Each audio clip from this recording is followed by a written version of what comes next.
Hi guys! Welcome back! It's me again. For today's video ay magluluto tayo ng ginataang bilo-bilo kung tawagin sa Tagalog. Binignit naman sa Bisaya. Ito naman yung mga sangkap na gagamitin ko. Unang piga ng niyog, at gagamitin tayo ng asukal at malagkit na bigas. At ito naman yung glutinous rice flour. Binilog-bilog ko lang na maliliit. Gagamit lang ako dito ng saging at yung kamote. At wala na nga akong mabili ng ube at yung gabi dahil ubos dito sa pamilihan namin. At ito naman yung pangalawang piga ng niyog. Una ay hahaluan ko lang ito ng tubig. Mga 1 kalahati ng tasa ng tubig yung nilagay ko. Saka hinalo ko lang muna ito ng mabuti. Pagdating nga pala sa pagluluto nito ay meron tayong kanyang-kanyang pamamaraan. Pagkatapos mo itong mahalo, papakuluan ko lang muna ito. At dahil kumulo na nga ito, kaya hinalo ko lang muna. At sa kasunod ko na rin na nilagay ay itong malagkit na bigas. Bago ang lahat, ito ay hinugasan ko lang muna. Saka hinalo ko na rin ito para sa ganun ay hindi dumikit yung bigas. At pagkatapos ay tatakpan ko lang muna ito para medyo maluto yung bigas. At ito na nga, medyo malambot na rin itong ating malagkit na bigas. Saka hinalo ko lang muna ito.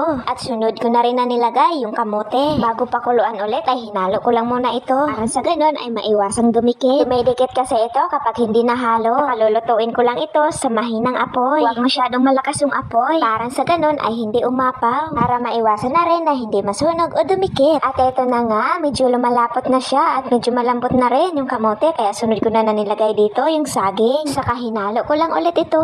Unti-unti na rin siya na lumalapot. Kaya naman kailangan alalay ka lang sa paghalo nito. At yung apoy ay mahina lang talaga. Saka haluin lang ito ng mabuti. Kaya nga lang, wala na akong nabili ng ube at yung gabi. Dahil naubos na dito sa pamilihan namin. Tuloy lang natin ang pagluto nito. At ito na nga, malapit na rin siya na maluto. At lumambot na rin yung kamote at pati na rin yung saging. Kaya sunod ko na nilagay ay itong glutinous rice flour. Ito yung binilog-bilog ko lang ng maliliit. At pwede nga rin pala kayo dito maglagay ng sago. Ayon sa gusto nyo. Sa amin nga pala sa Bisaya, kapag nagluto kami nito, hinahaluan talaga namin ng malagkit na bigas. Sa kasunod ko na rin na nilagay dito yung unang piga na ng niyog para mas lumapot pa siya. Hinalo ko na rin ito para sa ganun ay hindi dumikit. At malapit na rin ito na maluto. Kaya naman, lulutuin ko lang ito ng mga ilang minuto pa. Para sa ganun ay tuluyan na maluto. At ito na nga, luto na rin itong glutinous rice flour. At sunod ko na rin na nilagay ay itong asukal. Saka hinalo-halo ko lang muna ito. At pagkatapos ay tinikman ko lang muna ito. Para sa ganun ay hindi naman masyadong matamis. Gusto ko yung tamang tamis lang. Meron na sa inyo kung gusto nyo ng mas matamis, pwede kayo dito magdagdag ng asukal pa. Papakuluan lang natin ito ng mga ilang minuto. At ready to serve na nga itong ating ginataang bilo-bilo or binignit. Maraming salamat sa panonood. Thank you so much guys for watching. See you to my next video. Bye!